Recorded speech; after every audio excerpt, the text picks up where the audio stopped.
Chers amis internautes, bonjour et merci de nous retrouver à nouveau sur Gros Plan. Aujourd'hui, nous avons en studio le président de l'ONG Urgence Panafricaniste.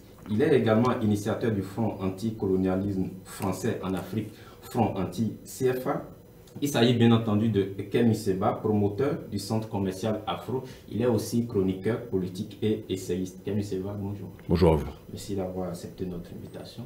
Plaisir est pour moi. Alors, pour conduire cette émission, je suis avec Sergino Lokosso. Sergino, bonjour. Bonjour Koshimo, bonjour Kemi Seba. Bonjour à vous. Merci d'accepter parler, échanger avec nous sur l'actualité politique au Bénin et puis Plaisir en Afrique.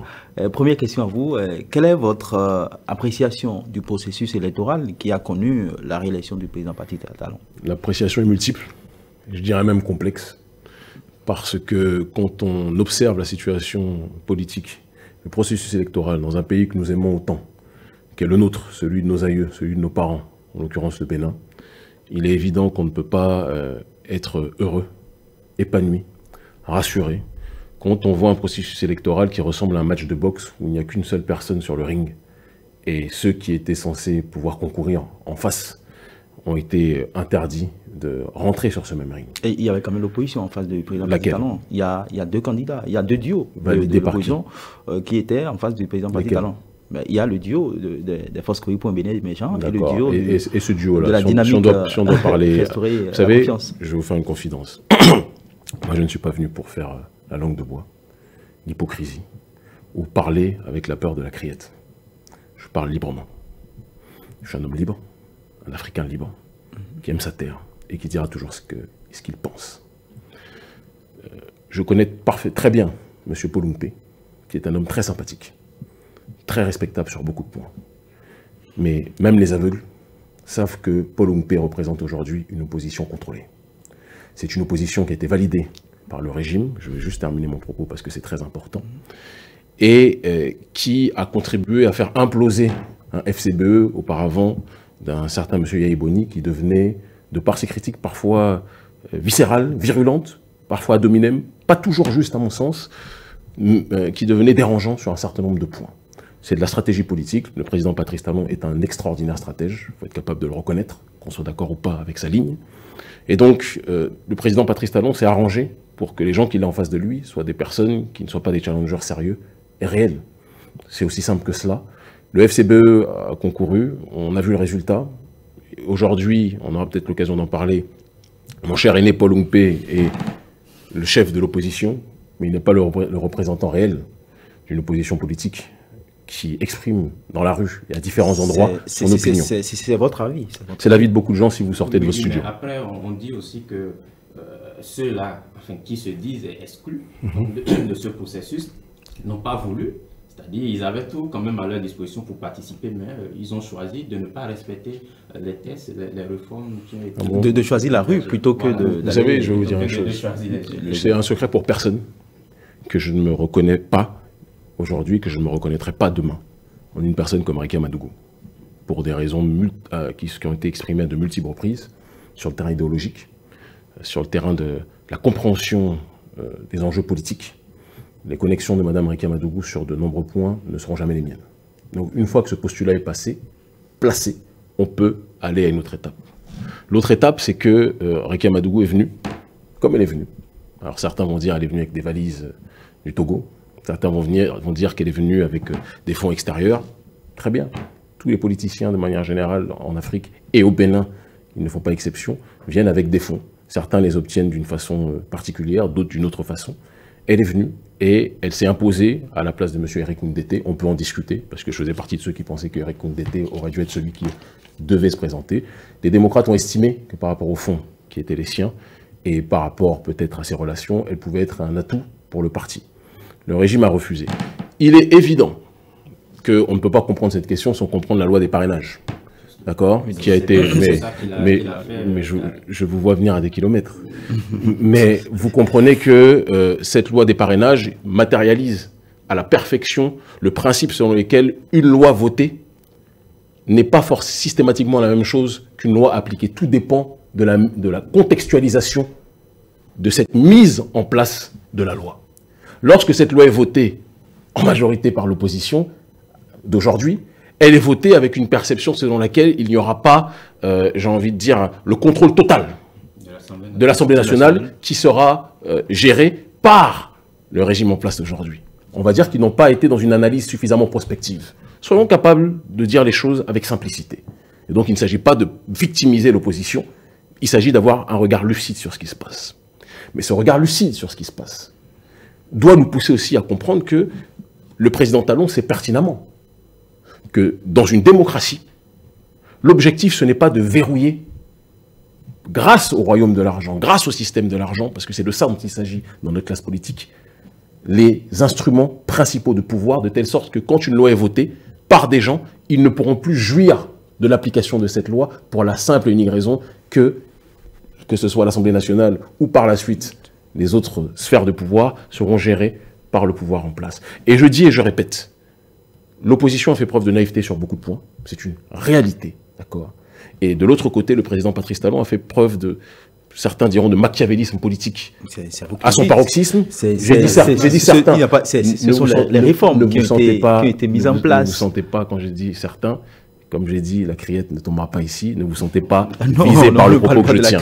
Maintenant, pour terminer mon propos, et vous voyez que j'essaie de le faire avec une grande fraternité, parce qu'on est tous des Béninois. Évidemment. On est tous des Africains. Moi, je ne suis ni d'un camp, ni d'un l'autre, je l'ai dit. Je suis dans une dynamique de parler à mon peuple, ici et dans les autres endroits du continent africain et de la diaspora. Je dis que la mise en application de la loi n'a pas permis à ce qu'une expression de la population, une représentativité de la population puisse être effectuée. Et ça, c'est la faute à qui? La faute est partagée. C'est partagé aussi bien par l'opposition qui, je pense au départ, quand un certain nombre de réformes et de propositions de réformes ont été proposées par le président Talon, l'opposition a été dans une démarche de faire la sourde oreille pour des raisons qui leur appartiennent, j'ai envie de dire, et qui appartiennent à l'opposition. Il faudrait les interroger sur ces questions-là. Et de l'autre côté, le président Patrice Talon, dès lors qu'il a vu que l'opposition n'était pas dans une dynamique de vouloir le laisser avancer avec fluidité, il a mis l'accélérateur, d'accord, comme Lewis Hamilton, sauf que Lewis Hamilton respecte les règles. Je ne suis pas sûr que le président Talon les respecte. Les lois ont été appliquées. Et la loi, elle est impersonnelle. Elle s'applique à tout le monde, que vous soyez de l'opposition ou de la mouvance. Mais vous n'allez pas faire les défenseurs aveugles ou ineptes. Je ne comprends pas. Mais on parle de ce qui est réalité. Puis-je terminer? Oui, allez-y. Ou mon propos vous dérange un peu? Non? Donc je réponds en vous disant que l'application de cette loi, de tout temps, la loi, on brandit la loi comme la valeur suprême, la valeur supérieure.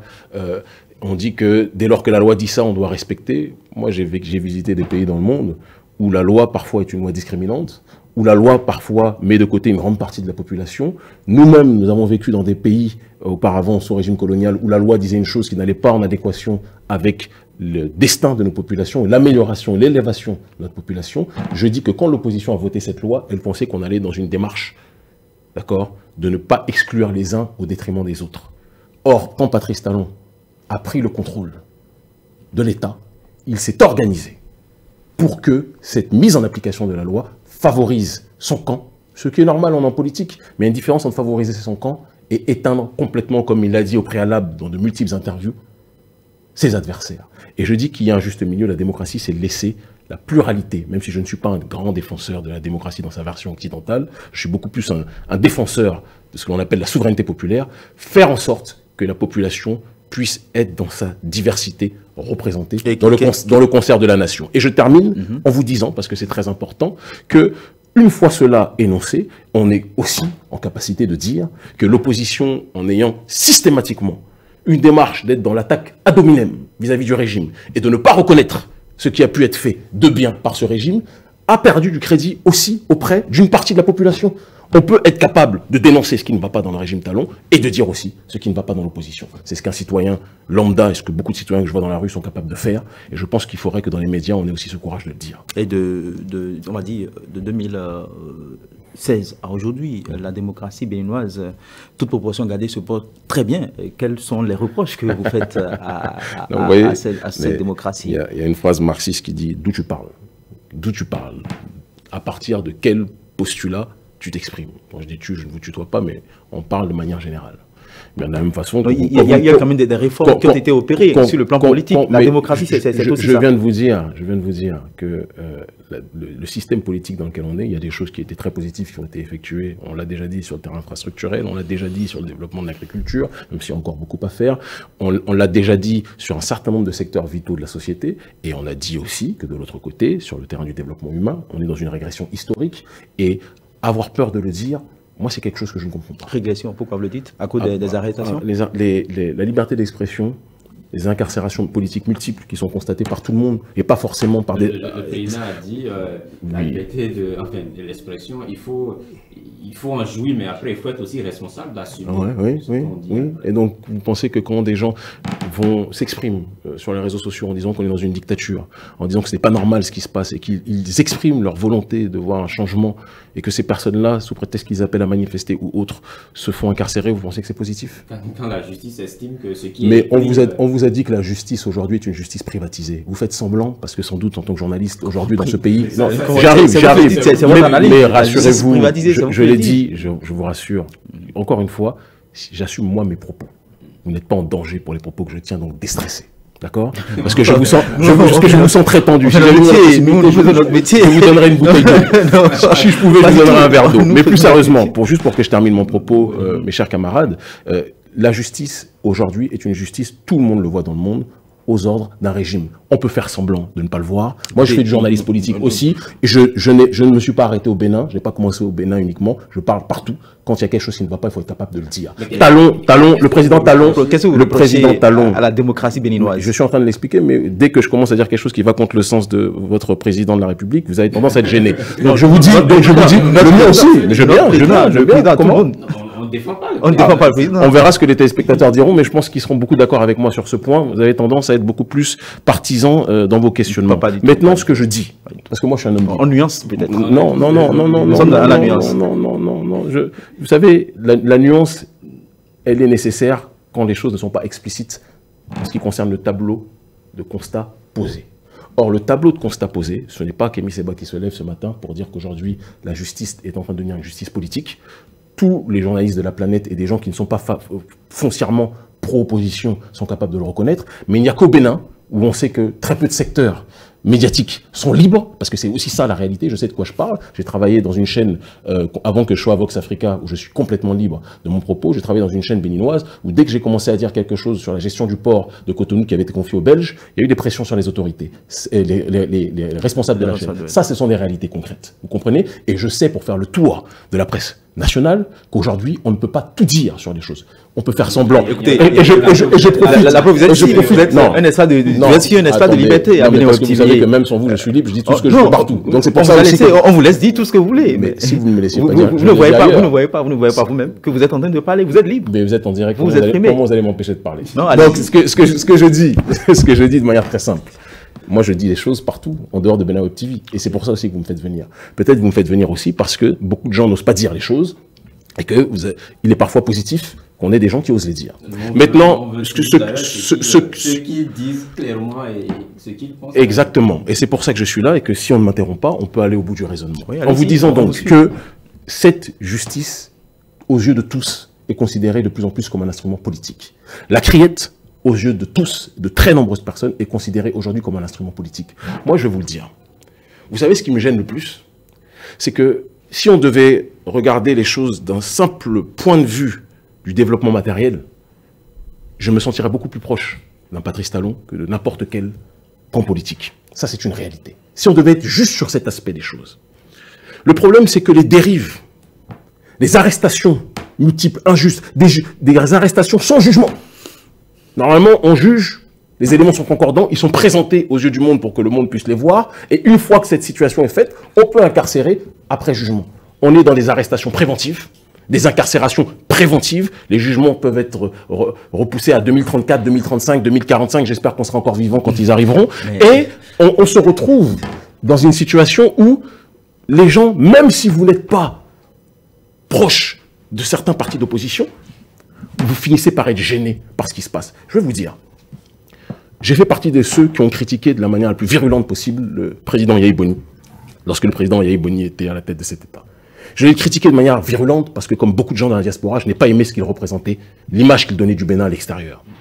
Le président Yahi Boni, qui est quelqu'un pourtant de très, très intelligent, donnait l'impression de jouer à l'âne pour obtenir du foin des institutions internationales et des Occidentaux de manière générale. C'est quelque chose qui nous gênait. Quand on voit Yahi Boni, avec son costume bleu flashy, sa cravate rouge, venir pleurer chez Charlie Hebdo, alors qu'à côté, au Nigeria, Boko Haram était en train de détruire les gens, l'image que Yahi Boni donnait du Bénin n'était pas une image qui faisait vibrer pour beaucoup d'Africains. Moi, je parle toujours dans un cadre global.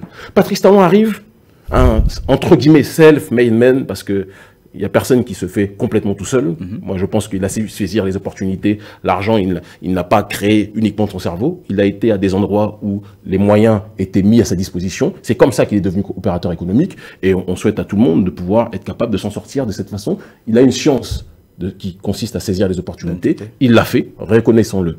Patrice Talon arrive, ce n'est pas quelqu'un qui joue à l'âne pour obtenir du foin. Il faut être capable de le reconnaître. Il donne une impression de chef d'État fort. Pour un pays qui a eu la sensation d'être dépossédé de cette réalité, une certaine partie de la population, lorsqu'il a dit qu'il se présentait, était contente, moi le premier. Mais de la même façon, quand j'aime quelqu'un et que je vois que ce quelqu'un commence à partir dans une dérive, je ne peux pas faire comme la majorité de mes collègues qui travaillent à la télévision, qui consiste à ne pas dire la vérité par rapport à ce qui se passe. Et on peut être dans une critique juste, du juste milieu, d'accord, en disant ce qui va et en disant ce qui ne va pas. Tout simplement.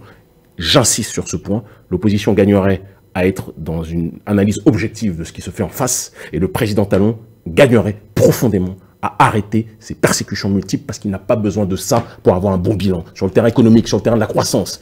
Aujourd'hui, on est devenu le deuxième pays en ce qui concerne la production de cultures vivrières dans la zone de la CEDEAO. Ça, c'est le président Patrice Talon. Vous êtes capable de le dire. Premier en coton, je sais, si je commence à vous laisser faire le bilan de tout ce qui a été fait de bien, vous allez le faire. C'est pour ça peut-être que vous êtes là ce matin. Mais ce que je dis, c'est qu'à côté de cela, la privatisation, et je dis, moi j'insiste, j'assume mes propos, la privatisation de la justice aujourd'hui. De l'autre côté, les incarcérations donc multiples, le recul drastique de la liberté d'expression et une mauvaise communication du président Talon qui, s'il avait encore, comme dans certains régimes autocratiques en Afrique centrale, que je connais très bien, puisque je visite beaucoup l'Afrique francophone, entre guillemets francophone, s'il avait cette attitude qui consiste à dire, écoutez, vous n'avez pas à nous imposer votre démocratie, on fait les choses comme on le veut, nous sommes ce que nous sommes des Africains, nous n'avons pas votre réalité, nous faisons ce que bon nous semble. J'ai envie de vous dire qu'il ne serait pas le seul dans ce monde à faire ça. Poutine est en train de faire je ne sais combien de mandats, il va encore se présenter, et je pense qu'il sera là. Il n'assume pas son rôle autoritariste, sa dérive liberticide. Or, d'autres personnes l'assument dans le monde. Et je dis oui, sauf que ceux qui sont à Misraté là penseront différemment de vous. S'ils nous regardent, je ne suis pas sûr qu'ils aient l'occasion d'avoir accès à la télévision, Internet, mais ils penseront différemment de vous. Ceux qui sont privés de leurs droits. Ceux qui sont à Misraté, le pouvoir n'est pas allé les chercher chez eux à la maison pour les mettre à Misraté. Vous êtes sûr? Il y a eu des raisons qui ont poussé la justice à les mettre à Misraté. Propos mensongers. Je connais une petite Nadine Okumassoun. La police a été la chercher chez elle. Cette petite-là, je vais vous faire une confidence, je devais l'engager en tant que chroniqueuse. Je veux juste finir mon Il y a une raison. Oui, je vais vous la donner si vous me laissez terminer. Okay, je peux? Merci. Donc je vous dis que cette jeune Nadine Okumassoun, qui devait être engagée comme une des chroniqueuses dans une de mes émissions sur Vox Africa, d'accord, est tout sauf une terroriste. Son constat, son postulat de base, c'est que la démocratie, ou du moins la souveraineté du peuple, est confisquée par une élite aujourd'hui. Et c'est quelque chose sur lequel beaucoup de personnes, quelles que soient les tendances, peuvent s'entendre et peuvent concéder. Elle a fait partie de ceux qui ont dit qu'elle va manifester. Elle va manifester avec quoi? Vous pensez qu'une Nadine Okumassoun, la petite que l'on voit là, allait venir avec des armes et tirer sur les gens? Évidemment que non. Elle a exprimé son droit de manifester. Le problème, c'est qu'elle devenait très virulente sur les réseaux sociaux en disant que c'est un dictateur, en disant etc., en accumulant un certain nombre de propos. Et en réalité, elle est incarcérée aujourd'hui pour un crime de lèse-majesté. Et c'est pour ça que je dis, si on veut dire qu'on est dans un royaume, disons qu'on est dans un royaume, que le président Patrice Talon est le président Patrice ou le président Talon Ier. Si on dit ça, et qu'il fait un travail sur le terrain du développement incroyable, qu'est-ce que vous voulez que je vous dise? On sera en royauté, et donc face au roi, le roi a le droit de vie ou de mort sur ces sujets. Mais on n'a pas voté pour être en royauté. Et donc si on fait semblant d'être en démocratie, on se tient aux mesures que sous-tend justement cette démocratie-là. Et je dis, le président Patrice Talon est à la fois sur un terrain de développement qui fait du Bénin. Moi, je vous le dis, je voyage tout le temps à l'extérieur et je reviens tout le temps à l'intérieur. A besoin d'un bien-être. Et quand je vais vous ne pensez pas? Mais justement, donc si la démocratie a besoin d'un bien-être, c'est pas simplement sur le développement matériel qu'il faut mettre l'accent, mais sur le développement humain. Si la démocratie a besoin d'un bien-être, on doit faire en sorte que la population ne se sente pas asphyxiée ou empêchée ou censurée dans sa façon de s'exprimer. Si la démocratie, vous apportez de l'eau à mon moulin, si la démocratie a besoin d'un bien-être, on doit être dans une démarche de faire en sorte que tous les citoyens, quelle que soit leur sensibilité, puissent avoir la possibilité de s'exprimer. C'est exactement, oui, vous me rejoignez, bientôt vous allez être à ma place ici. Mais les citoyens s'expriment. Oui, et quand ils s'expriment pour ne pas faire de la talassou, ce matin, oui, ils disent ce qui ne va pas. Vous savez la différence qu'il y a entre moi et d'autres? Je vais vous la dire. Allez-y. Ça fait 20 ans que je mène un combat contre le néocolonialisme et pour la bonne gouvernance. Vous comprenez? On m'a mis 4 fois en prison. Quand je ressors, je suis toujours plus fort. On m'a attaqué de toutes parts. On a tout fait pour briser les miens, pour me briser. Je suis toujours plus fort parce que je fais partie de cette race d'Africains. Plus vous l'attaquez, plus je deviens fort. Et donc, aujourd'hui, je suis suivi par un certain nombre de gens en Afrique francophone et dans la diaspora. Et par rapport à ces situations, je pense que le régime comprend, ça ne veut pas dire que ça sera éternel, mais que je ne suis pas une voix qui est là pour déstabiliser quoi que ce soit. Je suis une voix qui est faite pour qu'on améliore nos conditions de vie. Ça, c'est une réalité. Je ne suis pas venu... Je vais même vous faire une confidence. Allez-y. Si je vous dis le nombre de personnes qui m'ont proposé, qui ont souhaité que je puisse déstabiliser ce pays, que je puisse, quand on dit déstabiliser ce pays, c'est tout faire pour faire des mobilisations contre Patrice Talon, etc. Qu'est-ce que j'ai donné comme réponse? Alors que c'était des sommes incroyables qui étaient proposées. Vous avez donné quoi? On peut les connaître. Ce n'est pas, je ne les connais pas non plus. Les gens, vous savez, les gens viennent, ils peuvent venir avec des faux noms, etc.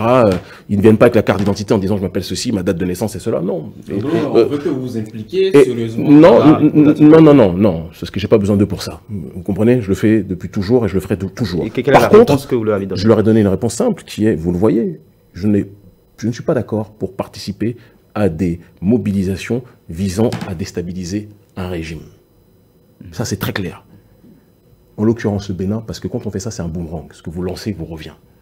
Et je précise, quand moi, je me mobilise pour justement secouer des régimes, je le fais parce que ces régimes, à mes yeux, constituent des piliers de la France-Afrique. Je l'ai fait dans certains pays.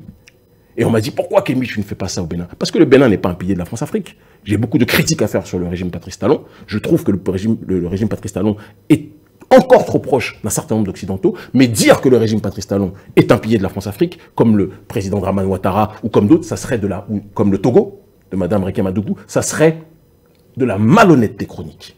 Et je n'aime pas la malhonnêteté. Il y a des choses à reprocher au président Patrice Talon, mais cela n'en fait pas partie, d'accord? On a vu que le président Emmanuel Macron, un mois plus tard, a félicité le président. Cela sous-tend que ce n'était pas la volonté première du président Macron que le président Talon soit là. Donc on n'est pas bête, on n'est pas naïf. Mais je dis et je répète, je suis un critique constructif du régime et je ne suis pas que dans une démarche de critiquer pour critiquer. Nous proposons à notre micro-niveau, à notre petit niveau, un certain nombre de choses pour faire avancer la société. Lorsque vous dites que vous n'êtes pas pour des manifestations visant à déstabiliser un pays ou le Bénin, est-ce que vous ne rejoignez pas le gouvernement qui anticipe justement sur ces genres de manifestations qui peut dégénérer? Le problème, c'est qu'à force d'anticiper, on finit par être dans l'arbitraire et arrêter des gens qui ne sont pas forcément dans cette dynamique. Je l'ai dit depuis très longtemps, qu'il y a eu deux types de personnes qui s'opposent à ce régime. Il y a des gens qui s'opposent à ce régime parce qu'ils font partie d'une oligarchie à laquelle appartient Patrice Talon et qui se sentent désormais exclus de la scène où ils peuvent prendre leur part de gâteau. Du siècle. Ça, c'est une bataille entre eux. Moi, je suis du peuple. Je ne suis pas ces milliardaires-là. Qu'on soit clair, en CFA. Maintenant, il y a de l'autre côté une autre partie qui est la partie majoritaire. Des gens que je vois tous les jours, chez les émigrants, parce que je vais à leur contact, chez les vendeurs d'arachides au bord de la route, chez les gens de manière générale. Moi, mon métier, c'est d'être proche du peuple. Mais ils disent quoi, ce peuple? Et ces gens-là disent que on a voté Talon, mais la direction que prend le Bénin actuellement ne va pas. Ça va sur les routes, ça va sur les infrastructures, mais nous, on n'est pas bien. Nous, on se sent abandonnés. Nous, on est malheureux. Des jeunes qui nous disent, mais on n'a pas eu la sensation d'avoir été écoutés ou d'avoir été pris en considération lors du premier mandat de Patrice Talon. Et Patrice Talon lui-même, tardivement, a reconnu ce que nous disions depuis longtemps, en l'occurrence que la jeunesse a été mise de côté pendant ce premier régime, durant ce premier mandat. Et donc, comprenons que, moi je le dis, je le répète, que le président Talon règle ses comptes avec des anciens amis qui sont devenus des ennemis, etc. On est un petit peu dans la série Dallas. Je ne sais pas si vous êtes trop jeune pour connaître ça, ou la série des Feux de l'amour. Je ne sais pas si ça existe encore. Quand j'étais petit, je regardais ça. Où il y a des clashs organisés entre des gens d'une même caste. Aujourd'hui, je t'aime. Demain, je ne t'aime plus. Après-demain, je t'aimerai, etc. Mais de l'autre côté, il y a une partie de la population qui n'aime pas ce qui se passe là. Et elle est très nombreuse. Et c'est pour ça qu'on a des taux de participation records en termes de faiblesse qui sont enregistrés en ce qui concerne les processus électoraux et ceux-ci ont émaillé le premier mandat de Patrice Talon. Ça ne va pas. Le peuple n'est pas bête. Les Béninois, on nous surnomme les écureuils. J'aime pas ce terme. J'aime pas du tout ce terme. Pourquoi? Si un jour j'ai la possibilité. Parce que quand je vois de l'autre côté les Super Eagles, quand je vois de l'autre côté les lions, quand je vois ceci, quand je vois cela, je vois les éléphants. Nous, on est les écureuils. On sort de notre tanière, on regarde à gauche, à droite. Et si on a la possibilité, dès qu'on voit qu'il n'y a pas de danger, on va prendre notre noisette et on revient dans notre tanière. Ça sous-entend quoi, cette appellation? Ça sous-entend que le peuple béninois est un peuple extrêmement intelligent, malin, mais prudent. Moi, je veux que cette prudence laisse place aussi au courage. Les deux ne sont pas antinomiques, mais il faut être capable d'être dans le dépassement. D'accord? Et donc, le peuple béninois ne crie pas partout, oui, nous ne sommes pas d'accord, mais il pense un certain nombre de choses. Ces choses-là, le président Patrice Talon les connaît, parce qu'il est, comme d'autres de son régime que je connais, sur les réseaux sociaux, il sait ce qui ne va pas. Et ils ont beau engager un certain nombre de jeunes, parce qu'on sait comment ça marche, pour qu'ils fassent la veille sur les réseaux sociaux, qu'ils puissent surveiller tout ce qui se dit autour du régime, etc. Il n'y a pas de problème, c'est la campagne de tous les présidents. Kémy Séba fait la veille sur le continent, en ce qui concerne la démocratie, un certain nombre de choses. C'est pas la même chose. Là, on parlait de la veille sur les réseaux sociaux. La veille, c'est moi, je me déplace et je risque ma vie, quitte à aller en prison, en effet, sur différents terrains d'opération, pour défendre les questions de souveraineté. Vous apportez encore de l'eau à mon moulin. Maintenant, pour terminer mon propos, et parce que je pense que c'est très important, parce que le président Patrice Talon est capable de voir ce qui ne va pas, il faut qu'il soit capable de faire un effort de transformation structurelle de sa mise en application des principes démocratiques par rapport à notre pays. On n'exige pas une démocratie à l'occidentale, à la Rikia Madougou, etc., etc. On exige une souveraineté populaire, c'est-à-dire que le peuple soit respecté pour ce qu'il est, pour son intégrité, pour son identité. D'accord? Parce qu'un président n'est pas un maton de prison. Un président, c'est quelqu'un qui dirige, c'est quelqu'un qui montre la voie, mais qui prend soin, entre guillemets, de son troupeau. Et écoutez, Kémy Séba, et quand vous avez dans un pays des terroristes, il faut quand même garder la veille. C'est qui les terroristes? C'est qui les terroristes, monsieur? Enfin, il y a... Vous mettez du temps pour répondre. Non, je ne mets pas du temps. Enfin, c'est moi qui pose la question ici. Mais vous me posez des questions. Mais oui, non, je suis dans mon rôle, c'est de vous poser des questions. Répondez. Vous préférez vous déresponsabiliser par rapport à la question parce que vous savez que vous n'avez pas de réponse. Non, si je vous demande... C'est vous qui répondez. Très bien. Officiellement... Je peux répondre? Oui. Allez, me poser une question. Vous avez dit qu'avec moi, ça ne serait pas simple. Vous avez prévenu. Allez-y. Officiellement, aujourd'hui, on parle, si vous voulez, on le met en griffe de terroristes. Des gens qui auraient financé justement des actes terroristes. Comme Rikia Madougou, par exemple. Des gens qui auraient... Mais vous avez la preuve qu'elle a financé? Non, c'est ce qui est dit. C'est ce que la justice dit. Ah, la justice. La même justice qui arrête tout le monde, peut-être demain, là. Peut-être vous, demain, là. Vous avez un collègue qui était à Bénin Web TV, Ignace Sossou. Il a été incarcéré. On est en direct, donc je peux en parler. Ignace Sossou qui a été incarcéré. Il n'y a pas longtemps, il était à votre place. Après, il a fait je ne sais combien de mois de prison. Vous, aujourd'hui, dites la justice, la justice. Si demain vous dites quelque chose qui ne va pas dans le sens du régime, peut-être que vous serez incarcéré. Vous serez soulagé? Je ne pense pas. Aujourd'hui, c'est de ça qu'on nous parle, les terroristes, entre griffes, si vous voulez. Comment est-ce que vous analysez justement? Est-ce que vous pensez que, parce que vous avez tendance quand même à défendre ceux dont il s'agit, est-ce que vous pensez qu'ils n'ont véritablement rien à se reprocher? J'assume complètement. Pour avoir fait de la prison à de multiples reprises pour mon combat politique, qu'aujourd'hui, la justice en Afrique est instrumentalisée à des fins politiques. Je n'ai aucun problème à le dire. J'assume complètement qu'il y a beaucoup de gens aujourd'hui qui sont en prison et qui, à mon sens, n'ont pas à l'être. J'assume complètement de surcroît que le président Patrice Talon a un tel bilan économique, infrastructurel, de manière générale, qu'il n'a pas besoin de bafouer les règles élémentaires des droits des Africains. Je ne dis pas des droits de l'homme parce que c'est une marque déposée très occidentalo-compatible, mais des droits des Africains de manière générale. Patrice Talon est quelqu'un qui, j'en suis convaincu, aime l'Afrique, aime son peuple, aime le Bénin. J'y arrive, j'ai dit aime le Bénin. J'aimerais qu'il matérialise les choses en ce qui concerne son amour du peuple, parce que pour l'instant, le peuple ne le sent pas en grande partie. Et quand on dit développer un pays, ce n'est pas développer la carrosserie pour que l'extérieur dise « Ah, on a une belle voiture ». C'est faire en sorte que le moteur aussi puisse rouler. C'est faire en sorte que le conducteur n'ait pas les bras coupés. Parce qu'un conducteur avec les bras coupés, la voiture risque d'être difficilement conduite. Et c'est ce qui est en train de se passer aujourd'hui. Je répète, Rikia Madougou, j'en suis convaincu, a voulu payer des manifestants qui expriment leur mécontentement par rapport à ce qui se passe. Écoutez, elle a estimé qu'elle n'a pas été... on ne lui a pas reconnu sa possibilité et son droit à se présenter. On a dit oui, mais elle n'est pas membre d'un parti, elle n'a pas à le faire. C'est une question que j'aime poser. Le président Patrice Talon est membre de quel parti politique? Il ne portait pas... La majorité non, présidentielle. on ne parle pas de portée. Vous avez très bien compris la question. Ma question est très précise. Il est membre de quel parti politique? Le président Patrice Talon, c'est vrai, n'est pas... il n'est pas membre d'un parti politique. Maouklo. Mais donc, par rapport si la loi ne l'exige pas non plus, pourquoi vous l'exigez pour Rekia Madougou? Il a deux grands partis qui portent sa candidature. Donc, si la loi ne l'exige pas non plus, pourquoi vous voulez l'exiger pour Rekia Madougou? Ça, c'est le président qui l'a dit après. Mais non, c'est le président qui l'a dit après. Vous l'avez d'ailleurs dit sur le plateau, officiellement, c'est la règle du parrainage qui a fait que Rekia Madougou n'a pas pu véritablement... Non, parce que la règle du parrainage, normalement, on parraine des partis, n'est-ce pas?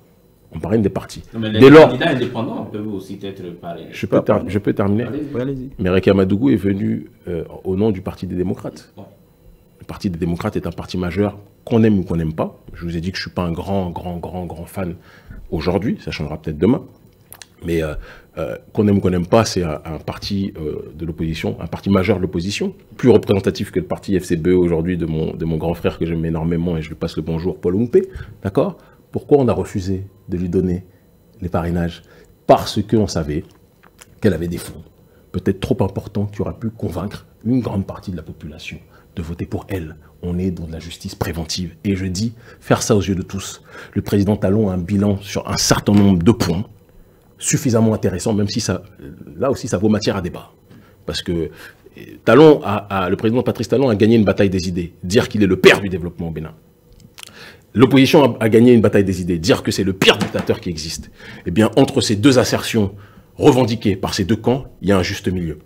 Le président Patrice Talon a continué un processus de réforme qui avait été engendré par l'opposition. Ayons le courage de le dire. Sauf qu'on est dans un monde où les gens voient ceux qui sont à la fin de la réalisation, pas ceux qui en sont à la base. C'est comme ça, le monde est cruel. De l'autre côté, quand on dit le président Patrice Talon est le pire autocrate, etc., il y a beaucoup d'autocrates en Afrique. J'en sais quelque chose puisqu'ils me persécutent et me combattent. D'accord? Je sais que le président Patrice Talon n'est pas non plus le pire, mais je sais que ce qu'il fait actuellement au Bénin dépasse les limites de l'acceptable. Et quand on aime son pays, le président Patrice Talon a l'âge d'être mon père.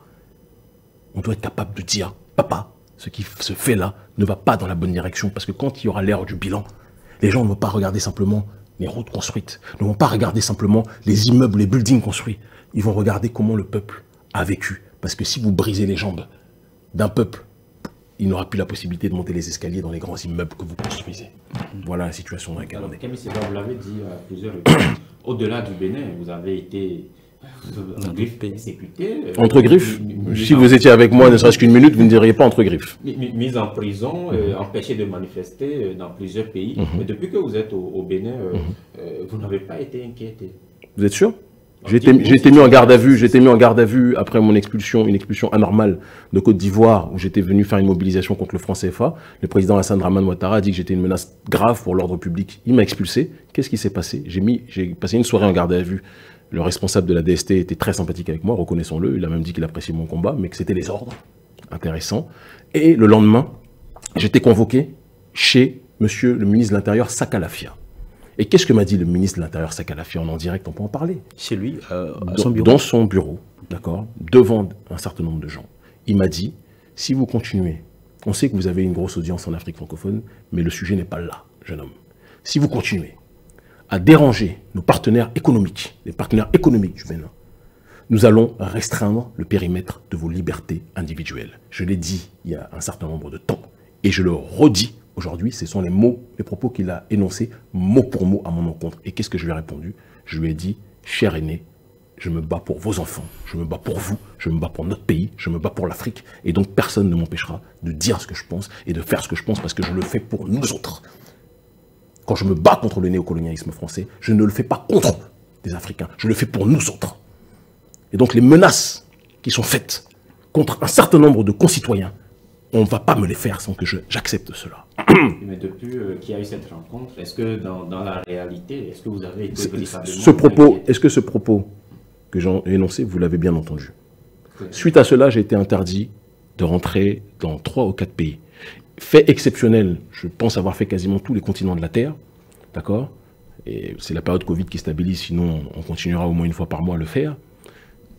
J'ai été empêché d'embarquer à partir de l'aéroport de Cotonou pour le Mali, où m'attendaient un certain nombre de gens. Il y avait une manifestation contre le néocolonialisme qui devait être effectuée. Comment? Vous avez reproché quoi? L'aéroport m'a dit les consignes qui ont été données par les autorités sont de ne pas me laisser embarquer. Lesquelles autorités? Béninoises ou maliennes? Il faut interroger l'aéroport, parce que c'est eux qui avaient plus les éléments. Mais je pense que si on m'empêche d'embarquer à partir du Bénin, ce que les autorités béninoises étaient en accord avec les autorités maliennes. Donc dire qu'on ne me fait rien, entre guillemets, au Bénin, c'est de la malhonnêteté intellectuelle que de dire cela. Il y a évidemment une volonté de ne pas me laisser continuer à agrandir mon audience, ce qui ne marche pas. Parce qu'aujourd'hui, à l'ère de la communication digitale, vous pouvez essayer de limiter les mouvements de quelqu'un. Je dis bien essayer. La personne peut être audible aux quatre coins du monde et c'est ce qui se passe. Aujourd'hui, on est plus audible que bon nombre de présidents africains sur ces mêmes réseaux sociaux pour lesquels ils investissent des millions et pour lesquels on investit 0 centime. Okay, vous parlez tout à l'heure de certains dirigeants africains. On sait qu'il y a quelques années, c'est au Sénégal, on vous a expulsé du Sénégal. Quelles sont vos relations aujourd'hui avec le Sénégal et, si possible, sur son président, Macky Sall? Alors, je vais commencer par la population. Le Sénégal est le premier pays qui m'a accueilli dans mon retour à l'âge adulte vers l'Afrique. Quand j'étais jeune, j'allais très régulièrement au Bénin, j'allais très régulièrement en Afrique, surtout au Bénin. Et une fois adulte, je suis rentré en Afrique à 30 ans. D'accord? Je suis né en France, je ne vais jamais le cacher. Comme les enfants du président d'ailleurs. Comme les enfants du président d'ailleurs. Comme les enfants du président, tout à fait. Oui, ça vous gêne? Voilà. Ça ne me gêne pas. Très bien. Donc, comme les enfants du président et le président qui vivait pendant très longtemps en France aussi. D'accord? On le sait. Voilà. Vous ne me l'avez pas rappelé, c'est pour ça que je le précise. Et donc, par rapport à cette situation, lorsque je suis rentré en Afrique, j'ai commencé par le Sénégal. Ça a été une adaptation pour des jeunes de la diaspora qui n'était pas simple au départ et qui, par la suite, quand j'ai réussi à faire mon trou, ça m'a permis de rentrer dans les médias, dans les plus gros médias de la place, sachant que le Sénégal est un hub médiatique. J'étais chroniqueur politique sur une grosse chaîne là-bas, la 2STV, et mon message sur le terrain du panafricanisme et de la souveraineté a gagné en audience, en influence sur un certain nombre de points. J'étais en très bonne relation avant que j'engage mes campagnes de mobilisation de terrain contre le néocolonialisme. Le président Macky Sall et le régime, tous les régimes du Sénégal, l'opposition comme le parti au pouvoir, m'appréciaient beaucoup. On disait que j'étais quelqu'un qui avait un certain nombre de propos constructifs, des réflexions pertinentes sur la société en Afrique. Et dès que j'ai commencé à mettre en application ce que je disais à la télévision, à travers mes mobilisations un peu partout sur le continent, là, on a franchi la ligne, entre guillemets, rouge, et les autorités sénégalaises m'ont incarcéré. On m'a mis... C'était avant que le billet soit brûlé? C'était après que le billet soit brûlé. Et qu'est-ce qui s'est passé? La justice m'a donné raison, puisqu'elle ne m'a pas condamné à du faire, mais elle a compris avec pertinence que c'était un acte de violence symbolique, parce que je ne fais pas partie de ceux qui veulent casser pour casser. Quand je m'attaque à quelque chose, je le fais pour faire réfléchir. Vous voyez, je m'inspire beaucoup, même si je peux ne pas être d'accord avec certaines choses qu'ils font, mais les Greenpeace, les organisations comme celle-ci, parfois sont dans des actions spectaculaires, jamais pour faire mal aux gens, mais pour alerter l'opinion publique. C'est la démarche qui est la mienne. Et c'est la démarche qui est la mienne aussi au Bénin, et qui est la mienne en Afrique. On m'a libéré, sous la pression populaire aussi, parce qu'un peu partout en Afrique francophone et dans la diaspora, les gens se sont mobilisés, ne trouvaient pas normal que, alors que je menais une campagne depuis 1 an et demi, 2 ans, que je finançais toutes les mobilisations, j'ai constitué avec mon ONG le Front Anti-CFA, personne ne trouvait normal qu'on m'incarcère de cette façon. On m'a expulsé quelques jours après, parce qu'ils ont estimé que je devenais beaucoup trop audible et beaucoup trop dangereux sur le sol. Et le motif officiel, c'est que Kémy Séba est une menace beaucoup trop grave pour l'ordre public. Qu'est-ce qu'ils appellent trop grave? Le simple fait d'élever les consciences sur la problématique du néocolonialisme dans une des capitales de la France-Afrique, qui est le Sénégal. Raison pour laquelle on m'a expulsé. Aujourd'hui, le Sénégal, c'est un pays. C'est une des capitales de la France-Afrique aujourd'hui. Les Sénégalais, les premiers, mes amis, le frère Guy Marius Sagna, la représentante d'Urgence panafricaniste Sénégal, Ndeye Nogaye Babelso, et beaucoup d'autres gens vous le diront, que c'est malheureusement un pays où il y a à la fois une très grande résistance digne des Sénégalais, et de l'autre côté, malheureusement, une très grande présence de l'impérialisme français. C'est pas quelque chose de nouveau, c'est pas un scoop. Il suffit juste de visiter Dakar. Et vous venez de parler de vos relations avec le peuple sénégalais, le président sénégalais. Vous l'avez traité en 2017, traité qui faisait les basses besognes de la France-Afrique. C'est traité ou c'est un constat politique? Je ne sais pas, vous l'aviez dit. Non, je vous pose une question. C'est traité ou c'est un constat politique que de dire qu'un président... Donc je vous réponds sous forme interrogative. Je ne sais pas si vous aviez dit en son temps. Est-ce que c'est un constat politique que beaucoup... Je vous le dis. Ça continue jusqu'à aujourd'hui, c'est ce que mais ça s'empire. La présence française n'a jamais été aussi grande. Et j'insiste, faire un constat politique, il faut aussi qu'en Afrique, on fasse un effort. Un constat politique, ce n'est pas injurier. Donc c'est un constat politique. C'était un constat politique. C'est pas quand ça dérange un président qu'on doit dire que c'est une injure. Ça aussi, c'est trop facile. D'accord? Je ne suis pas quelqu'un qui me lève pour insulter des gens. Je dis les choses, je place des contextes. Si on sort les propos de leur contexte, c'est beaucoup plus compliqué, en effet, d'avoir une réflexion poussée, une réflexion de fond. Le constat politique aujourd'hui est que le Sénégal, sur un certain nombre de points de son économie, est sous emprise d'un pays comme la France et d'un certain nombre de pays comme les autorités occidentales de manière générale. Le plan Sénégal émergent est en réalité un plan Sénégal de cooptation, d'accord, de ses ressources vis-à-vis de l'extérieur, et ça, nous sommes très nombreux à le concéder, le constater, y compris un certain nombre de Sénégalais. Et nous disons simplement que le but n'est pas de créer un nouveau département français, d'accord. Le Sénégal a été pendant très longtemps une des capitales de la France en Afrique, d'accord. Elle l'est encore aujourd'hui sous d'autres angles et d'une autre manière. Nous disons simplement que le Sénégal a des ressources. Ils ont le droit de profiter de leurs ressources pour pouvoir se développer eux-mêmes, et non pas que leurs ressources soient bradées à l'extérieur, que les dirigeants sénégalais s'enrichissent et que la population, elle, soit mise de côté et vive à certains endroits en dessous du seuil de pauvreté, comme aujourd'hui de très nombreux Sénégalais. Ce qu'un des vôtres a traité récemment de coloniavirus, il s'agit de Guy Marius Sagna. Il est le secrétaire administratif du Fonds pour une révolution anti-impérialiste et populaire. Il a dit, ce que vous venez de dire, il a traité ça de coloniavirus, qui est un autre virus qui est en train de déranger l'Afrique, c'est-à-dire la dictature, le fait de s'éterniser au pouvoir, le fait d'envoyer les ressources du pays à l'étranger. Donc vous voyez qu'on est très nombreux à le dire. Non, c'est un constat. C'est un des votes qui le dit. Lorsque vous constatez qu'au Sénégal, ce que vous avez dénoncé il y a quelques années, ça continue, est-ce qu'après, vous ne vous dites pas que finalement votre combat, ça ne porte pas? Vous avez l'impression, vous avez vu les mobilisations qu'il y a eu ces derniers temps au Sénégal, vous avez vu les entreprises françaises. Mais les mobilisations, J'y arrive. Si vous voulez que je développe, bien sûr. Allez-y. Gloire à Dieu, Maouklo. Le Sénégal a connu des manifestations, les premières de l'histoire, qui ont attaqué autant de symboles des intérêts français. Il y a un journal que je méprise, qui n'est pas un journal qu'il prétend être, qui est aujourd'hui devenu un journal de la gauche bourgeoise en tant que tel, en l'occurrence le journal Le Monde, qui lui-même a concédé que les mobilisations récentes étaient le fruit d'un certain nombre d'événements politiques qui s'étaient déroulés auparavant. Le Monde est loin d'être un journal qui apprécie ce que je fais, d'accord? Et c'est réciproque. Mais ils ont concédé qu'il n'y aurait pas eu nos actions, il n'y aurait pas eu le travail d'urgence panafricaniste, le travail de Guy Marius Sagna et du Front, du FRAPP en tant que tel, et d'autres structures. Les mobilisations qu'on a eues auraient juste été des mobilisations libérées Sonko, on n'en a pas été là.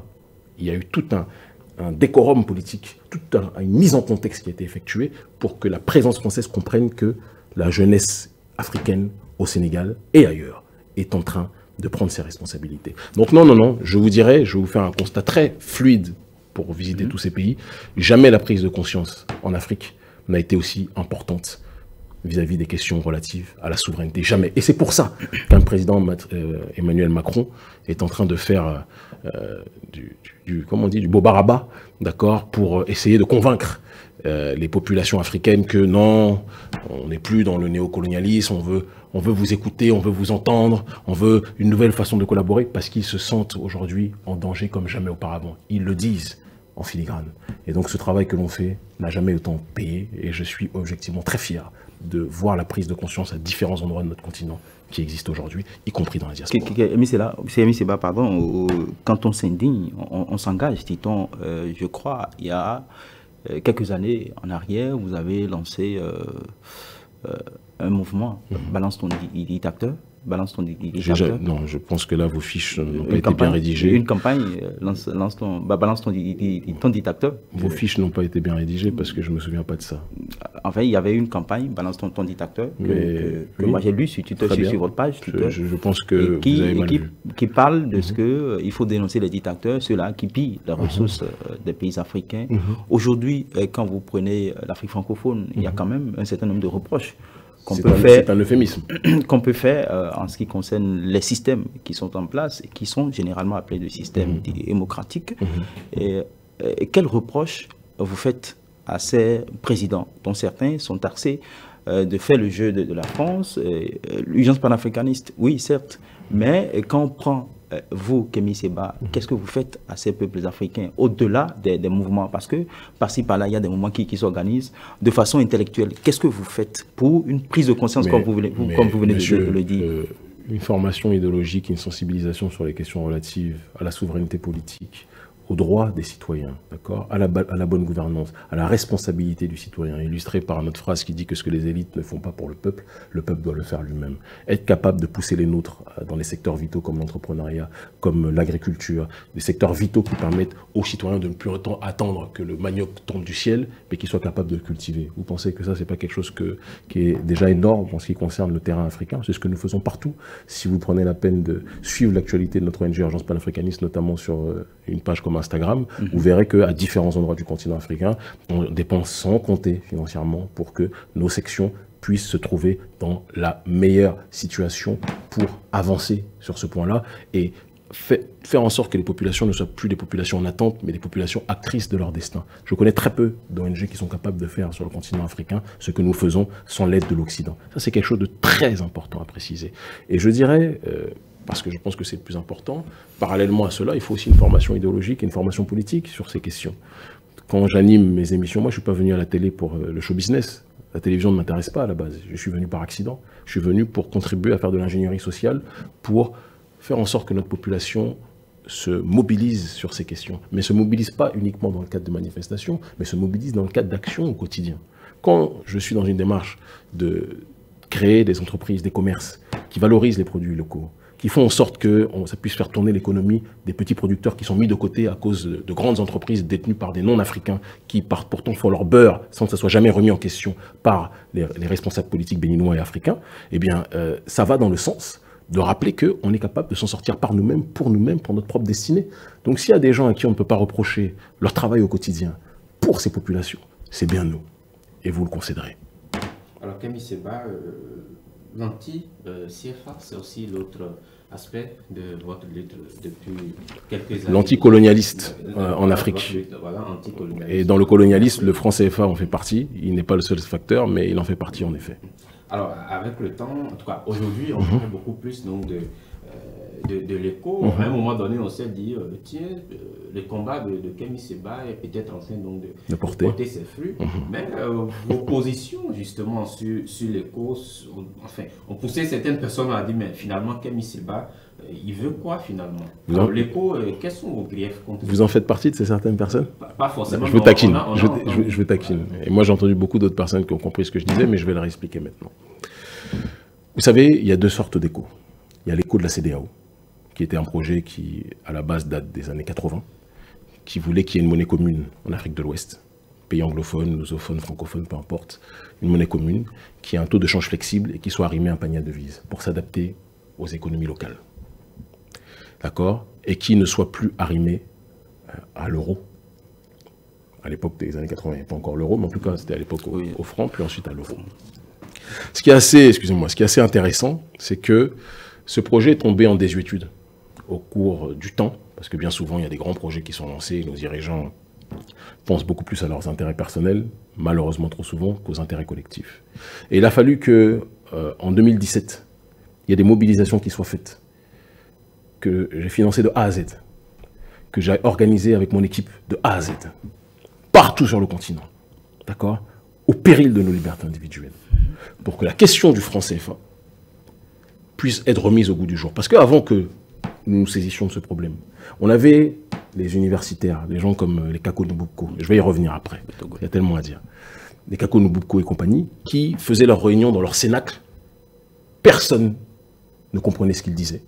Personne ne suivait ce qu'ils disaient, d'accord? Ils étaient complètement inaudibles vis-à-vis de la masse. Qu'est-ce que nous avons fait? On a pris cette thématique, on l'a dit, c'est dans un cadre beaucoup plus global. Parce que ce qui m'intéresse, c'est pas dire si le franc CFA disparaît, l'Afrique va être libre. Ceux qui disent ça sont des idiots congénitaux. C'est un des facteurs du changement, un des facteurs. Mais il doit être pris dans un cadre beaucoup plus global, qui est la rupture vis-à-vis du néocolonialisme. D'accord? Et donc, nous avons organisé des manifestations contre la France-Afrique, à l'intérieur desquelles se trouvaient des mobilisations contre le franc CFA. On a même invité, c'est des choses que les gens ne disent pas, des personnes, des économistes. Le professeur Agbo, très brillant économiste, le professeur Mamadou Koulibaly. On a invité aussi Kakonou Boko. Ça, ils ne le disent pas. Parce que nous pensons que ce combat est un combat qui doit concerner tout le monde. C'est important de le dire. Qu'est-ce qui s'est passé? Ce combat a pris tellement d'ampleur qu'à un moment donné, les autorités se sont senties obligées de se prononcer. Et voyant qu'elles étaient en train de perdre le fil sur cette question, ils se sont dit, il faut qu'on fasse des changements cosmétiques. La jeunesse africaine est en train de s'agiter, elle est en train de se mobiliser, elle a compris l'arnaque en tant que telle. Et donc, on va enlever certains éléments. Ils ont enlevé les comptes d'opération, qui faisaient partie, en effet, de nos récriminations, soyons sincères. Ils ont enlevé les représentants de la Banque de France à l'intérieur, ou du Trésor français à l'intérieur de notre banque centrale. Vous savez qu'aujourd'hui, comme disait Frantz Fanon, pour noir masque blanc, on n'a pas besoin de mettre de représentants blancs dans nos banques centrales noires pour que les représentants de la France ne soient plus présents. La cooptation existe toujours, mais soit. Mais ils ont gardé l'élément le plus important, qui était le taux de change fixe, arrimé à l'euro. Parce que nous dénoncions que le fait que le franc CFA soit arrimé à l'euro, c'était une monnaie beaucoup trop forte pour nos économies locales et que cela anéantissait tout processus de compétitivité. Et d'ailleurs, la balance commerciale, à l'exception de la Côte d'Ivoire, des pays d'Afrique de la zone franc, est complètement déficitaire à cause de ce système-là. Il y avait une faiblesse des échanges entre les pays d'Afrique de la zone franc à cause de ce système-là. Eh bien, les autorités françaises ont dit, on va appeler cette monnaie ECO, donc ils ont fait du piratage industriel, ils ont volé le nom de la CEDEAO, volé, pour en réalité renommer le franc CFA, parce que le nom franc CFA, ils savaient que ça... Ils pensaient qu'en changeant uniquement le nom et en faisant quelques petits changements, ça allait aller. Mais ils ont gardé l'arrimage à l'euro. Et tant que cet arrimage à l'euro sera présent, on aura toujours une monnaie qui avantagera les entreprises françaises, les entreprises occidentales, et qui désavantagera les Africains. Et c'est dans ce cadre-là, moi-même qui vous parle, qui suis entrepreneur, que je vous dis ces choses-là. C'est dans ce cadre-là que nous dénonçons la monnaie ECO d'Emmanuel Macron. D'ailleurs, on dit souvent que c'est l'acronyme de Emmanuel Commando Ouattara. On comprend pourquoi ils disent ça. Et nous encourageons, nous sommes du côté, j'ai rencontré un certain nombre de gens dans les pays environnants, du côté anglophone, du Nigeria ou du Ghana, des gens qui estiment qu'on doit être dans une nouvelle voie, rompre un peu plus sur ce terrain-là avec la France, le paternalisme français, et avoir une monnaie qui soit beaucoup plus adaptée à nos réalités. Alors, dans une de vos sorties médiatiques sur l'éco, vous avez dit l'éco est un énième manque de respect caractérisé de nos élites africaines à l'égard du peuple. Du saupoudrage, vous voulez dire? C'est du saupoudrage, c'est du mascara sur un cocard. C'est comme si vous tabassez quelqu'un et après vous dites, plutôt que d'essayer de le guérir, vous mettez juste de la poudre à perlimpinpin sur le cocard en disant c'est bon, ça va mieux. Alors Kémy Séba propose quel éco? On vous l'a dit, mais en fait j'ai l'impression que parfois les gens n'écoutent pas suffisamment quand on parle de ces questions. C'est pour ça qu'il faut qu'on se concentre. On a dit le Nigeria et le Ghana ont proposé un éco qui aurait un taux de change flexible et qui serait arrimé à un panier à devises. Ce n'est pas Kémy Séba qui se lève pour dire ça. Il y a une feuille de route qui a été présentée par le Nigeria et le Ghana, d'accord, dans les réunions de la CEDEAO. Et on fait semblant qu'ils n'ont rien proposé, qu'ils n'ont rien dit. Et on fait semblant de se focaliser, comme aux États généraux de l'éco, on fait semblant de se focaliser sur la situation dans l'UMOA en parlant de l'éco version Macron-Ouattara. Je dis que c'est quelque chose qui ne va pas dans le bon sens. Notre proposition est claire, taux de change flexible, arrimé à un panier à devises. On a compris qu'ils estiment qu'il faut que les critères de convergence soient réunis pour qu'il y ait une harmonisation des pays de la CEDEAO et des pays plus particulièrement de l'UMOA. Et ce qui fait que les pays de l'UMOA se sentent plus à l'aise de commencer leur réforme monétaire, c'est parce qu'ils ont déjà des critères de convergence qui sont communs, puisqu'ils sont déjà dans une zone commune qui est la zone franc. Eh bien, nous disons simplement que la stratégie de Macron, c'est d'élargir la zone franc aux pays anglophones en disant que l'éco qu'il propose est beaucoup plus stable pour les pays de la CEDEAO que l'éco proposé par le Nigeria. Or, nous nous rangeons derrière le Nigeria, d'accord, et le Ghana, qui ont montré qu'en termes de souveraineté, ils sont quand même beaucoup plus libres et dignes que les pays d'Afrique de l'UMOA. Alors, Kemi Seba, vous l'avez dit tout à l'heure, vous avez également une casquette d'entrepreneur ou d'homme d'affaires. Mais avant ça, on va revenir un peu à ce que Sergino disait tout à l'heure par rapport au tweet. Vous aviez tweeté exactement ceci. C'était en 2017. Balance les adresses des biens immobiliers des dictateurs africains en Afrique ou en Occident obtenus sur le dos du peuple. Voilà. Alors, qu'est-ce que vous aviez mis ce qui est intéressant, c'est que tout le monde sait que Twitter, c'est pas moi qui gère ce compte-là, mais c'est pas grave. On va essayer de parler pour les gens qui ont fait cette démarche-là en disant simplement que je pense que moi, ma page, c'est Facebook. Mon réseau principal, c'est Facebook. Twitter, c'est pas votre réseau. Non, je trouve que c'est un réseau c'est votre image objectivement très faible, oui, mais il y a plein de gens qui ont mon image. Il y a plein de gens qui ont mon image, mais c'est pas pour moi, c'est pas pour autant moi qui parle. Mais je vais quand même le dire en ce qui concerne cette réalité, parce que ce propos est quelque chose dans lequel je me reconnais complètement. En vous disant qu'il y a des gens qui, aujourd'hui, ont des fortunes acquises grâce à leur vie politique, et qui ont des biens immobiliers démesurés, alors que leur peuple vivent en dessous du seuil de pauvreté. Vous avez un exemple? Vous voulez qu'on commence à tous les citer? Vous êtes sûr que ça ne va pas poser de problème? Un exemple, il faut donner quelques noms. De Guinée équatoriale, on le voit aujourd'hui, qui sont en Guinée équatoriale, que ce soit dans des pays comme le Sénégal, que ce soit au Cameroun, où la résidence du président camerounais aujourd'hui est en Suisse, principalement. Ils ont leurs hôtels privés à un certain nombre d'endroits. Pareil pour le Gabon. On peut faire une longue liste, si vous voulez. On peut faire semblant de ne pas savoir et découvrir ça ce matin. Mais tout le monde sait que bon nombre, la plupart, ceux qui ne sont pas arrivés au pouvoir en étant déjà milliardaires, le sont devenus en étant président de la République et malheureusement ont investi à l'extérieur. Il y en a qui sont milliardaires avant de venir au pouvoir, vous connaissez? Vous en connaissez? Celui dont vous faites la talakou régulièrement, le président de la République, Patrice Talon, peut-être. Voilà. Alors, mais ça n'empêche pas que ce dernier, d'après ce que beaucoup de gens observent, d'accord, ait peut-être réussi à s'enrichir encore plus qu'il ne l'était avant à la tête de l'État. Aujourd'hui, on est dans un pays où tout est privatisé et que tous les secteurs d'activité sont contrôlés par une petite élite. Ça aussi, il faut qu'on soit capable de le dire. Donc parfois, être riche avant d'arriver au pouvoir n'empêche pas d'engranger encore des richesses une fois qu'on est à l'intérieur. Comme on dit, apparemment en Afrique, le pouvoir est sucré.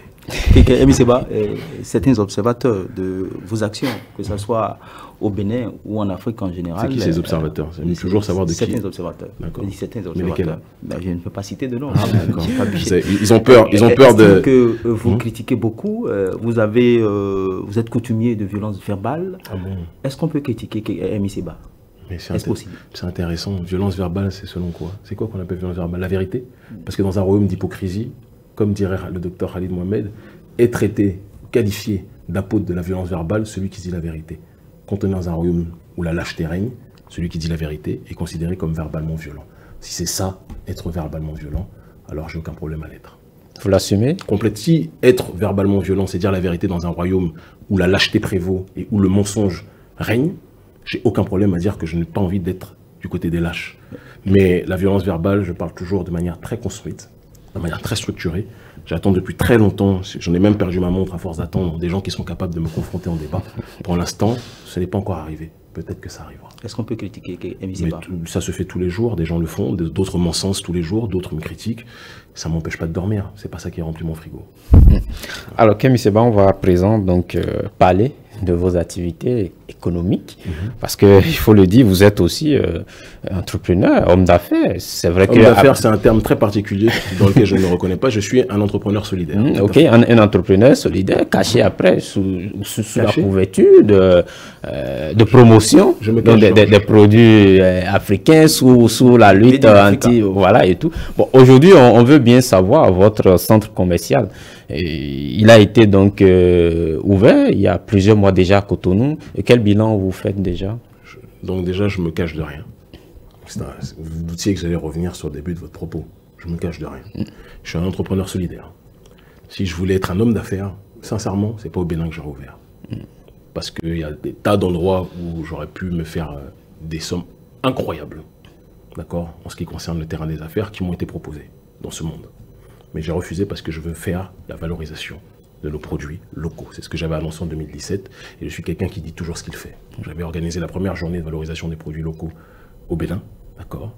Et suite à cela, les gens ont dit « Ah, Kemi, il dit qu'il va faire, qu'il va valoriser. » J'ai dit « C'est mal me connaître. » Et donc, j'ai réuni les ressources nécessaires pour le faire. J'ai lancé dans un premier temps le centre Panaf, qui était à Étoile Rouge, et j'ai eu la possibilité d'agrandir, d'accord, cet espace et d'en faire maintenant le centre commercial Afro, du côté de Bedromede, à Idjedo, d'accord, et à multiplier les offres commerciales.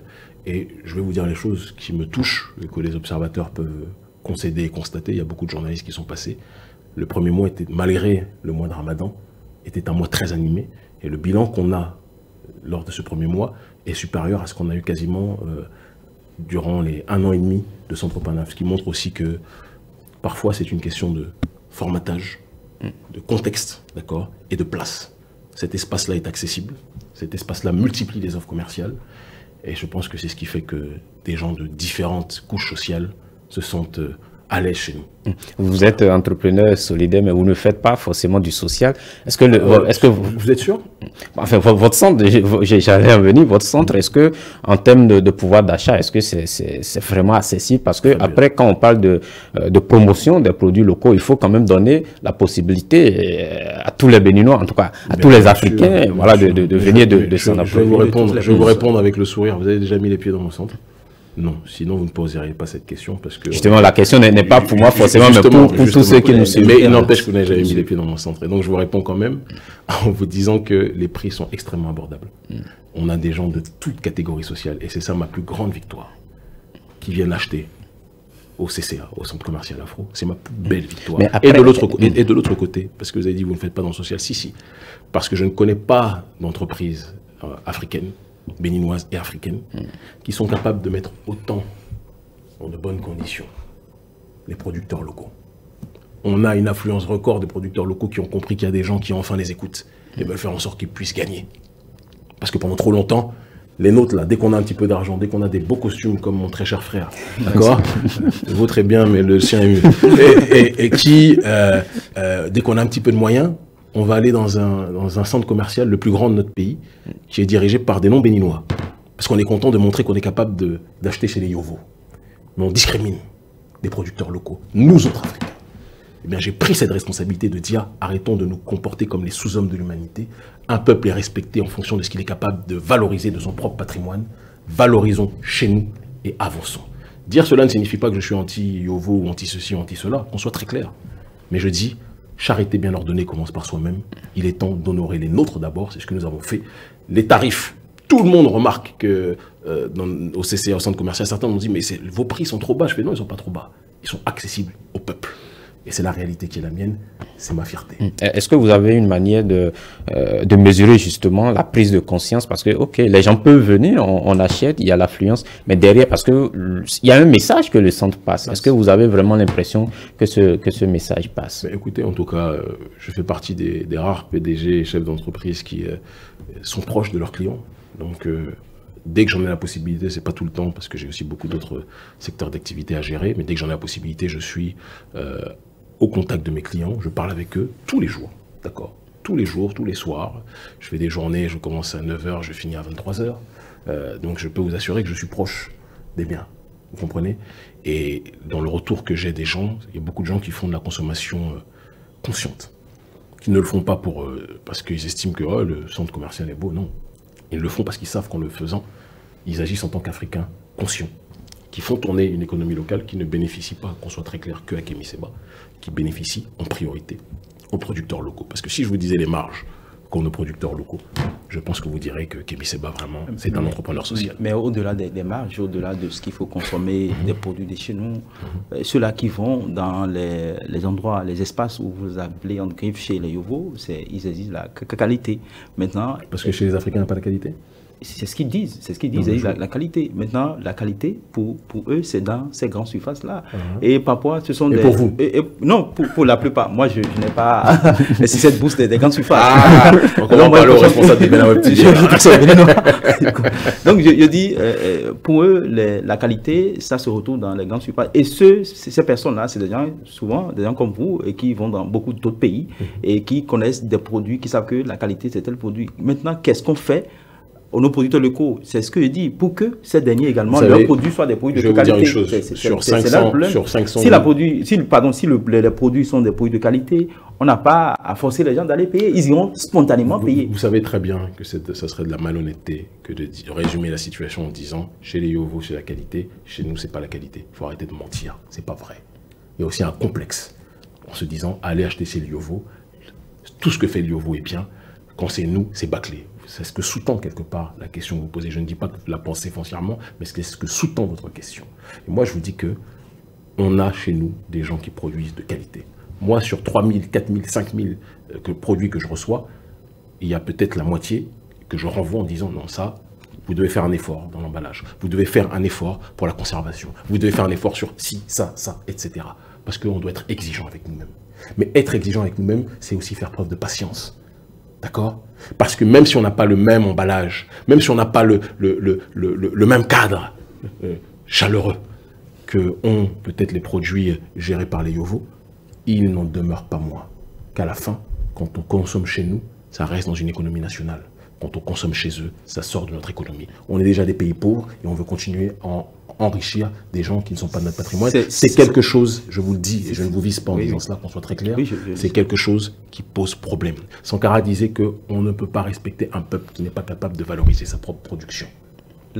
Donc la responsabilité est citoyenne en priorité. Je vais schématiser, c'est le père de famille qui donne l'exemple. Quand, par exemple, le père de famille que je considère comme nos dirigeants, quand ils sont malades, ils vont se soigner. Exactement. En Europe. Tout à fait. Ils vont ailleurs. Maintenant, la preuve, c'est que ceux-là, je ne suis pas sûr qu'ils consomment... c'est pour ça qu'on dit que le poisson pourrit par la tête, et c'est pour ça que vous voyez mener ce combat depuis un certain nombre d'années contre les élites africaines, quel qu'en soit le prix à payer, parce que ça ne va pas dans le bon sens, parce que ce sont des élites qui sont dans un processus d'aliénation, être étranger à soi-même, c'est ce qu'on voit. Et donc j'ai l'impression à travers votre question que vous avez presque failli réussir à dire au président Patrice Talon qu'il faut faire un effort de consommer local plutôt qu'extérieur. Non, je ne vais pas poser de question, parce que vous ne voulez pas de problème. On va finir cette émission, mais avant, je crois que ça n'avait même pas commencé. Il y a une question. Depuis que vous êtes au Bénin, en tout cas, depuis que vous êtes devenu très très présent au Bénin, vous avez fait plusieurs actions. Le centre commercial Afro en fait partie. Il y a eu cette initiative de microcrédit. Voilà, et tout le temps, on a vu quand même beaucoup d'hommes, et particulièrement je veux parler de Kamal Raji, qui a été donc à vos côtés, mais depuis quelques mois, en tout cas, pour ce qu'on voit, on sent un peu de distance entre vous, les prises de position et tout. Alors finalement, qu'est-ce qui se passe concrètement avec Kamal Raji? J'aime beaucoup. Kamal Raji est mon petit frère, que j'aime profondément. C'est mon cadet. La première personne qui m'a accueilli avec la famille Dja quand je suis arrivé adulte au Bénin, c'était le petit frère Kamal Raji. À l'époque, je n'étais pas encore aussi connu.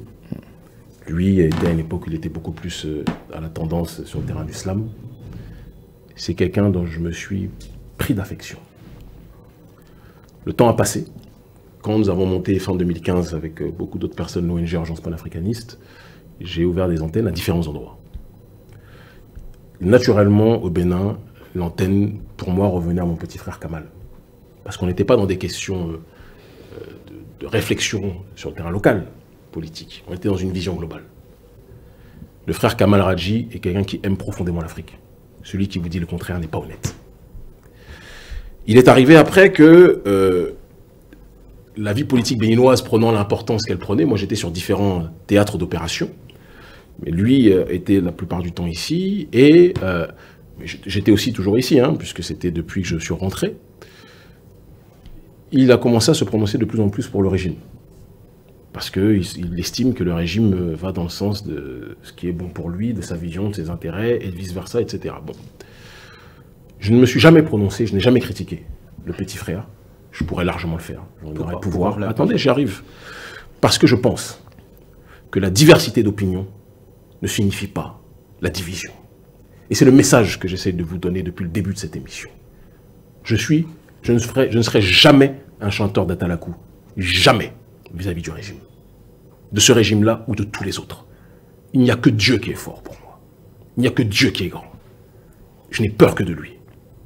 Donc, quand je vois quelque chose qui est bien, j'ai aucun problème à dire le président Patrice Talon a fait quelque chose d'exceptionnel sur ce terrain-là. Quand je vois quelque chose qui est mal, j'ai aucun problème à dire que ce qui est fait là est extrêmement mal. Peut-être que le petit frère est dans un autre positionnement, qu'il a d'autres intérêts, d'autres objectifs, c'est sa réalité. Mais si j'ai quelque chose à dire à Kamal Raji, je ne lui dirai pas devant les caméras. Je lui dirai en off, en tant que grand frère vis-à-vis de mon petit frère, parce que je l'aime en tant que petit frère, et que je suis certain que même si pour moi, sa ligne-là n'est pas la ligne que j'emprunte, très clairement, Il n'en demeure pas moins que c'est quelqu'un qui aime l'Afrique et on a besoin en ce XXIe siècle, quelles que soient leurs orientations politiques, de gens qui aiment l'Afrique. Les internautes ont envie de savoir les bribes de ce que vous voulez lui dire, parce que c'est pas sûr qu'ils seront là. Je pense que je vous ai déjà... Ça sera médiatisé, ce que vous avez dit, on ne sait pas. Non, l'arbre ne se fait pas... Finalement, est-ce qu'il est toujours avec vous? Est-ce que vos lignes sont toujours... Ça fait un bout de temps qu'il n'est plus dans l'urgence panafricaniste, mais je précise une chose. La porte n'est absolument pas fermée. La seconde où il veut... revenir. Vous savez, même dire qu'il n'est plus, je dis qu'il n'est plus physiquement. Dire qu'il n'est plus physiquement ne veut pas dire qu'il n'est plus dans son esprit et dans son âme. Il est panafricaniste jusqu'à la fin de ses jours, le frère Kamal. Quand il disait en étant beaucoup plus jeune, il avait toujours les cheveux là, mais en étant beaucoup plus jeune, il disait « Assume ta jeunesse », c'était un message pour l'Afrique dans sa globalité. C'était du panafricanisme d'une certaine façon sur le terrain artistique.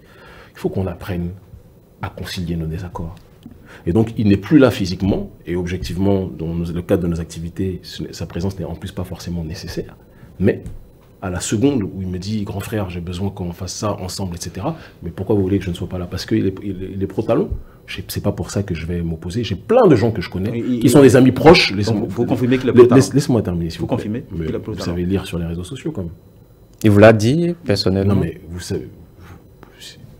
Peut-être qu'il faut lui prêter vos lunettes, parce qu'il n'a pas vu les déclarations. Non, il n'a pas besoin de mes lunettes. Il n'a pas besoin de mes lunettes. Mais après, les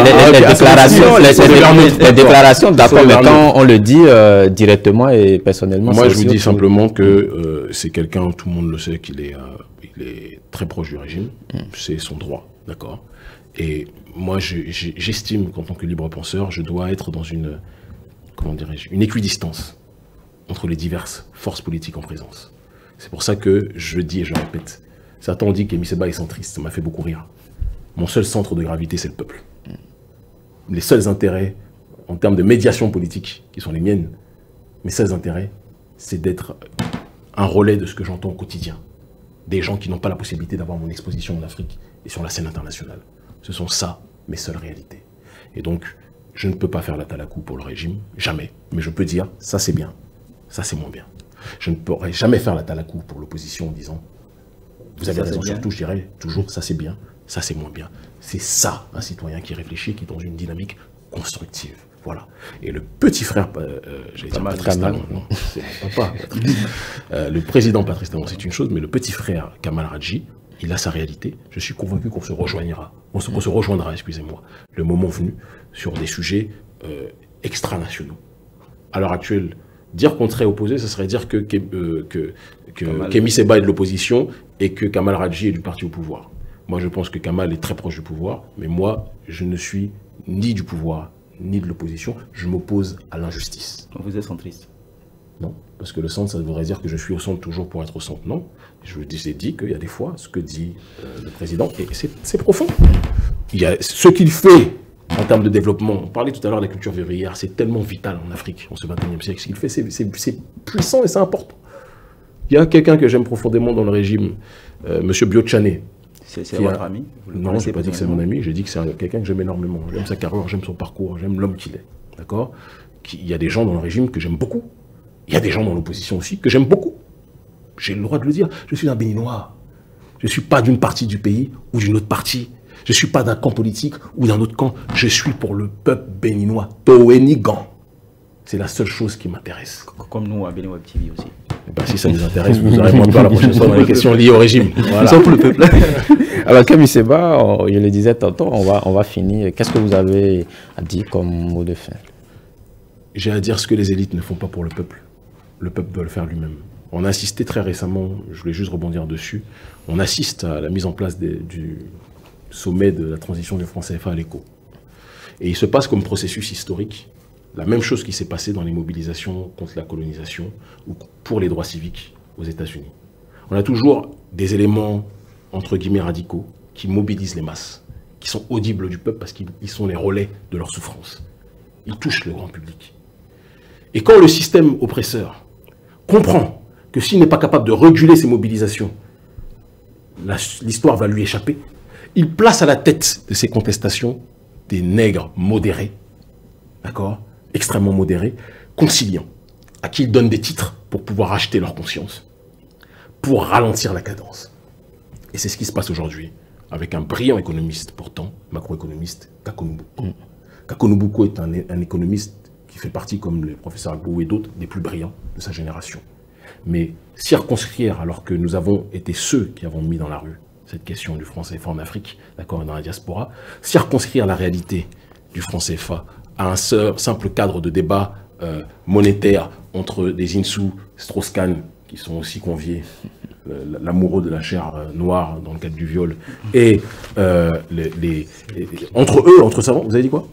Non, il dit c'est vous. Ah, vous avez vu, on en est à avoir peur. On en est à avoir peur de ce que des agresseurs de notre peuple peuvent penser de nous quand on dit la vérité sur eux. Il faut vraiment qu'on se décolonise l'esprit. Et donc je termine mon propos en disant que dans la ligne qui est la nôtre, dans l'orientation qui est la nôtre, nous pensons que ce débat est un débat sur le néocolonialisme, à l'intérieur duquel se trouve la question technique monétaire, qui en effet doit être relevée par les spécialistes de cette question, mais les spécialistes de cette question ne peuvent pas fermer la porte à ceux qui ont fait en sorte que le débat international prenne cette ampleur. Et je salue ma grande sœur, que j'aime énormément, Nathalie Yamb, d'accord, parce que il y a une époque, j'étais seul sur la ligne de front avec mon équipe. Aujourd'hui, la ligne de front se démultiplie et ça permet que les coûts soient beaucoup mieux amortis. Donc on continue, on avance, on ne s'arrêtera jamais. Chers amis internautes, merci d'avoir été là. Nous avons reçu, vous l'avez constaté, Kemi Seba. Je rappelle qu'il est le président de l'ONG Urgence panafricaniste, initiateur du Front anticolonialisme français en Afrique, Front anti-CFA. Il est également le promoteur du centre commercial Afro, chroniqueur politique et essayiste. Avec lui, nous avons parlé de l'actualité sociopolitique au Bénin. On a parlé de l'Afrique en général. Vous connaissez sa lutte anti-dictateur ou anti-dictature. Voilà, on en a parlé également. Et après, il nous a également parlé de ses activités professionnelles, surtout en ce qui concerne le centre commercial Afro. Merci d'avoir été là. Je rappelle, j'ai été sur cette émission avec Sergino Lokosu. Sergino, merci. Alors, chers amis internautes, à dimanche prochain.